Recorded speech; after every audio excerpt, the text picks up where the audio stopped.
फ़ोनटच OS 11 जो कि Android 11 पर बेस्ड है, हमारे Redmi Note 9 के लिए पोर्ट किया गया है Vivo V20 से। इस रोम को पोर्ट किया है डेवलपर टेकओएस ऑफिशियल ने। इनका कॉन्टैक्ट आईडी जो मैं डिस्क्रिप्शन में दे रहा हूँ, आप उन्हें फॉलो भी कर सकते हैं। आज हम इसी रोम के बारे में बात करने वाले हैं, इस रोम के फीचर्स और इसके बग्स। ये रोम को आप डेली ड्राइवर की तरह यूज़ कर सकते हैं या नहीं, और हम जानेंगे इस रोम को कैसे आप अपने Redmi Note 9 में इंस्टॉल कर सकते हैं। तो बने रहिए हमारे वीडियो के साथ। तो वीडियो को शुरू करते हैं।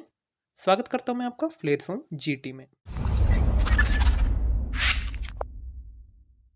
फनटच OS 11 को अपने Redmi Note 9 में इंस्टॉल करते आपको देखने मिलता है इस तरीके का लॉक स्क्रीन, और इसे ओपन करते आपको देखने मिलता है इस तरीके का होम स्क्रीन लेआउट। अगर हम बात करें इसकी क्विक सेटिंग पैनल की, क्विक सेटिंग पैनल का लुक जो है आपको कुछ इस तरह देखने मिलता है, जो कि near to stock Android look जो है हमें प्रोवाइड करता है। और इसका वॉल्यूम पैनल की जो लुक जो है वो भी नियर टू स्टॉक एंड्रॉयड ही है। और फिर इसका पावर मेनू जो है वो भी आपको स्टॉक एंड्रॉयड का ही देखने मिल जाता है। अगर हम बात करें इसके रिसेंट पैनल की, रिसेंट पैनल का लुक जो है आपको कुछ इस तरीके से देखने मिलता है। इस रोम का ऐप ओपनिंग, क्लोजिंग और एनिमेशन जो है वो काफ़ी स्मूथ है। अगर हम MIUI से कंपेयर करेंगे तो आपको इसमें बग्स बहुत कम देखने मिलता है। मैं आगे बताऊंगा इसमें और क्या क्या आपको बग्स देखने मिल जाएंगे। अगर हम बात करें इसके होम स्क्रीन सेटिंग्स की, होम स्क्रीन सेटिंग्स में आपको ज़्यादा कुछ कस्टमाइजेशन जो है वो देखने नहीं मिलता। आपको home screen app icon badge देखने मिलता है, और add icon to home screen, allow home screen rotation, home screen sliding function आपको देखने मिल जाता है। देखिए, जब भी आप अपने होम स्क्रीन पर डाउन स्वाइप करोगे तो आपको कौन सा ऑप्शन चाहिए, ग्लोबल सर्च या फिर नोटिफिकेशन सेंटर। ग्लोबल सर्च को जो है डेवलपर ने से रिमूव कर दिया है, जो कि काफ़ी फालतू का फीचर था। इसलिए आपको यहाँ पर सिर्फ नोटिफिकेशन पैनल का ही ऑप्शन देखने मिल जाता है। अगर हम बात करें इसके ऐप ड्रावर की, ऐप ड्रावर का ओपनिंग क्लोजिंग भी जो है वो बहुत स्मूथ है। इसमें आपको इनबिल्ट ऐप्स जो है प्री इंस्टॉल देखने मिलता है, एल्बम्स और असिस्टेंट, कैलकुलेटर। कैमरा जो है आपको देखने नहीं मिलता, आपको अलग से कोई भी गूगल कैमरा जो है आप इंस्टॉल कर सकते हैं आपके Redmi Note 9 के लिए।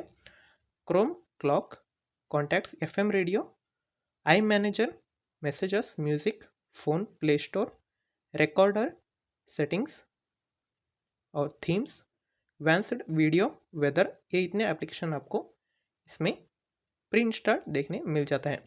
गूगल प्ले स्टोर जो है इसमें परफेक्टली वर्किंग है। मैं आपको दिखा देता हूँ, ये देखिए, गूगल प्ले स्टोर इसमें परफेक्टली वर्किंग है। ये जो गूगल प्ले स्टोर है ये सर्टिफाइड नहीं है, मैं आपको दिखा देता हूँ, ये देखिए, डिवाइस इज़ नॉट सर्टिफाइड। अगर हम बात करें इसके सेटिंग्स की, सेटिंग्स पैनल का लुक जो है आपको कुछ इस तरीके का देखने मिलेगा, जो कि लेफ्ट साइड में आपको काफ़ी कलरफुल आइकॉन्स देखने मिल जाते हैं। सेटिंग्स में आपको एक कॉमन सेटिंग से देखने मिलता है, जैसे network and internet, Bluetooth end devices, display and brightness, lock screen and wallpaper, dynamic effects, sound, app and notifications, system update, battery, storage, security, privacy, location, जो वी होम जो कि वीवो का खुद का असिस्टेंट है, या फिर एक app vault, ultra game mode, shortcut and accessibility, Google account system, about phone आपको इनमें देखने मिल जाता है। अगर हम बात करें इसके मेजर फीचर्स की, मेजर फीचर्स आपको देखने मिलता है लॉक स्क्रीन एंड वॉलपेपर्स में। लॉक स्क्रीन एंड वॉलपेपर्स में जाते ही आपको देखने मिलता है थीम एंड वॉलपेपर। यहाँ से आप थीम और वॉलपेपर को जो है चेंज कर सकते हैं। ये देखिए, डिफ़ॉल्ट आपको इसमें दो थीम देखने मिलते हैं, डिफ़ॉल्ट और एक्सप्लोरेशन। और यहाँ से आप वॉलपेपर भी चेंज कर सकते हैं। आपको डिफ़ॉल्ट इसमें वॉलपेपर देखने मिल जाता है। मुझे जो है ये वॉलपेपर, लाइव वॉलपेपर वो जो है वो बहुत अच्छा लगा है।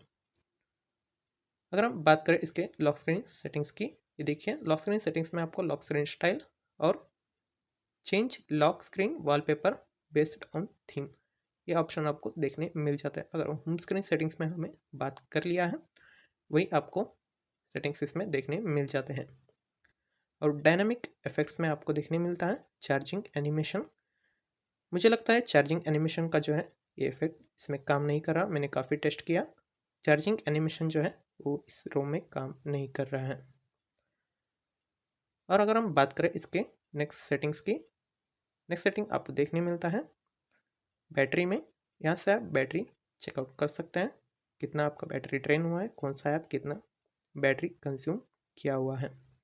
यहाँ से आप स्टोरेज भी देख सकते हैं। देखिए स्टोरेज आप यहाँ से कंट्रोल कर सकते हैं और जो भी होम में आपको देखने मिलता है आप यहाँ से कोई भी आपको शॉर्टकट चाहिए यहाँ से ऐड कर सकते हैं और यहाँ से आप ऐप वर्ड को जो है यूज़ कर सकते हैं। जैसे कि मैंने ऐड किया हुआ है कैलकुलेटर, फेवरेट कॉन्टैक्ट, नोटपैड और फ्रिक्वेंटली यूज्ड ऐप्स।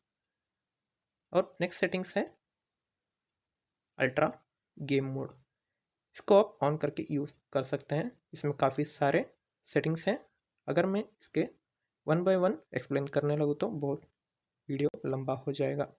और इस रोम में हमने Geekbench स्कोर और एंतुतु स्कोर को भी चेक किया हुआ है। Geekbench स्कोर आपको देखने मिलता है, सिंगल कोर में आपको 360 देखने मिलता है और मल्टी कोर में 1332 आपको देखने मिल जाता है, जो कि काफ़ी ठीक ठाक स्कोर है हमारे Redmi Note 9 के लिए। अगर हम बात करें अंतुतु स्कोर की, अंतुतु स्कोर आपको देखने मिलता है, देखिए 1,81,650 आपको देखने मिलता है, जो कि हमारे किसी भी MIUI रोम में देखने मिल जाता है। वही स्कोर आपको इसमें भी देखने मिल जाता है। अगर हम बात करें इस रोम के बग्स के बारे में, बग आपको इसमें सिर्फ Vivo LTE का ही देखने मिलता है और कोई भी आपको बग इसमें देखने नहीं मिलता। मतलब आपका जियो सिम जो है इसमें वर्क नहीं करेगा, सिर्फ इंटरनेट ही वर्क करेगा। कॉलिंग में जो है आपका जियो सिम जो है इसमें वर्क नहीं करेगा।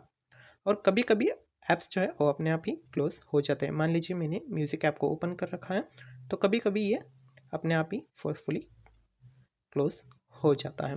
अगर आप डेवलपर को सपोर्ट करोगे तो आगे चल के डेवलपर इससे भी अच्छे अच्छे रोम जो है प्रोवाइड कर देंगे। अगर आप इस रोम को इंस्टॉल करना चाहते हो तो आपका Redmi Note 9 का बूट लोडर जो है वो अनलॉक होना चाहिए। अगर आपको पता नहीं है Redmi Note 9 का बूट लोडर किस तरह आप इंस्टेंटली अनलॉक कर सकते हैं बिना किसी डेटा लॉस के, तो यहाँ पर वीडियो शो हो रहा होगा, आई बटन पर क्लिक करके आप देख सकते हैं या फिर हमारे डिस्क्रिप्शन के लिंक से भी चेकआउट कर सकते हैं। बूट लोडर अनलॉक करने के बाद आपको कस्टम रिकवरी को जो है इंस्टॉल करना पड़ेगा, जो कि SHRP कस्टम रिकवरी को ही आपको इंस्टॉल करना है। अगर आपको पता नहीं है कौन सा SHRP रिकवरी हमें यूज़ करना है तो यहाँ पर अभी आई बटन पर वीडियो शो हो रहा होगा, यहाँ पर क्लिक करके भी आप देख सकते हैं या फिर हमारे डिस्क्रिप्शन के लिंक से भी आप चेकआउट कर सकते हैं। तो कस्टम रिकवरी को इंस्टॉल करने के बाद आप अपने डिवाइस को कस्टम रिकवरी में बूट कर लीजिए। अभी हम आ चुके हैं हमारे कस्टम रिकवरी पर। इससे पहले कि आप रोम फ्लैश करें आपको एक बात कंफर्म कर देना चाहता हूँ, अगर आप नॉन OSS रोम पे हो या फिर क्यू वेंडर रोम पे हो तो ये फ्लैशिंग स्टेप जो है आपको अप्लाई नहीं होने वाले। आपको यहाँ पर आई बटन पर अभी शो हो रहा होगा, इसे क्लिक करके आप देख सकते हैं किसी भी आर वेंडर रोम को कम्प्लीटली कैसे फ्लैश कर सकते हैं। कस्टम रिकवरी में आते ही आपको IMEI बैकअप ले लेना है। अगर आपने पहले ही IMEI बैकअप ले रखा है तो आप उस स्टेप को जो है स्किप कर सकते हैं। अगर आपको पता नहीं है IMEI बैकअप कैसे लेते हैं तो यहाँ पर आई बटन पर अभी वीडियो शो हो रहा होगा, यहाँ से आप चेकआउट कर सकते हैं या फिर हमारे डिस्क्रिप्शन के लिंक से भी आप चेकआउट कर सकते हैं। IMEI बैकअप लेने के बाद आपको वेब पर जाना है और एडवांस्ड वेब पर जाना है। डालविक आर्ट कैशे और कैशे को आपको सेलेक्ट कर लेना है। देखिए ये दोनों पार्टीशन को आपको सेलेक्ट करके यहाँ से राइट पर क्लिक कर देना है। राइट पर क्लिक करते ही आपका जो है दोनों पार्टीशन जो है वो वाइप हो जाएगा। इसे वाइप होने के बाद आपको बैक आ जाना है। देखिए बैक आके आपको फ्लैश पर क्लिक करना है। फ्लैश पर क्लिक करने के बाद आपको अपना फनटच OS का जो जिप फाइल है उसे फ्लैश कर लेना है। मैंने वो फनटच OS का जिप फाइल जो है अपने पेनड्राइव में रखा हुआ है, तो मैं OTG के ज़रिए पेनड्राइव को जो है कनेक्ट कर लिया है। देखिए USB OTG और यहाँ पर आपको दिख रहा होगा है, देखिए Funtouch OS Merlin port tech OS .zip, इसे आपको सिंपली सेलेक्ट कर लेना है और यहाँ से आपको राइट पर क्लिक कर लेना है और फ्लैश पर क्लिक कर देना है। इसे करते ही रोम जो है वो फ्लैश होना स्टार्ट हो जाएगा। इसे फ्लैश होने में थोड़ा वक्त लगेगा मगर आपको सब्सक्राइब करने में कुछ सेकंड से लगेंगे। अगर आपने हमारा चैनल सब्सक्राइब नहीं किया है तो चैनल को ज़रूर सब्सक्राइब कर ले। अगर हमारा वीडियो अच्छा लग रहा हो तो वीडियो को ज़रूर लाइक करें। तो मैं इस वीडियो को जो है फास्ट फॉरवर्ड करने वाला हूँ।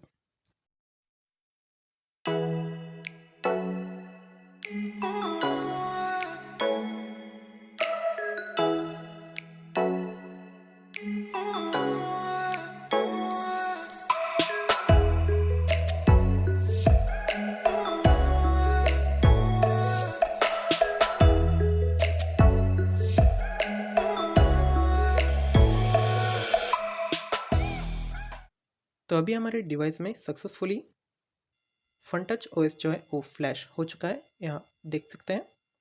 फ्लैश होने के बाद आपको सिंपली राइट पर क्लिक करना है और पेनड्राइव को जो है अगर आपने कनेक्ट किया है तो उसे रिमूव कर दीजिए।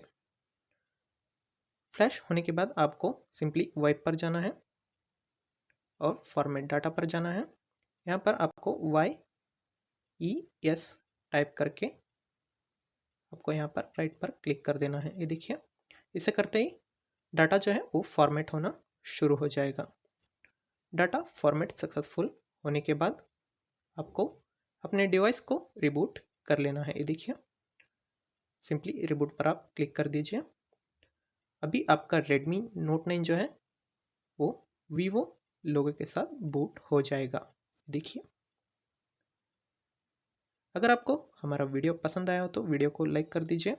हमारे चैनल पर नए हो तो हमारे चैनल को सब्सक्राइब भी कर दीजिए। ये देखिए, Vivo का लोगो आते ही आपको मालूम हो जाएगा कि आपके Redmi Note 9 में सक्सेसफुली फन टच OS जो है वो फ्लैश हो चुका है। अगर आपने अभी तक हमारे टेलीग्राम चैनल को ज्वाइन नहीं किया है तो प्लीज़ ज्वाइन कर ले। वहाँ पर डिस्कशन चलता रहता है और किसी भी नए रोम का अपडेट जो है आपको फटाफट वहाँ पर मिल जाएगा। तो मिलते हैं अगली वीडियो में, तब तक के लिए बाय बाय।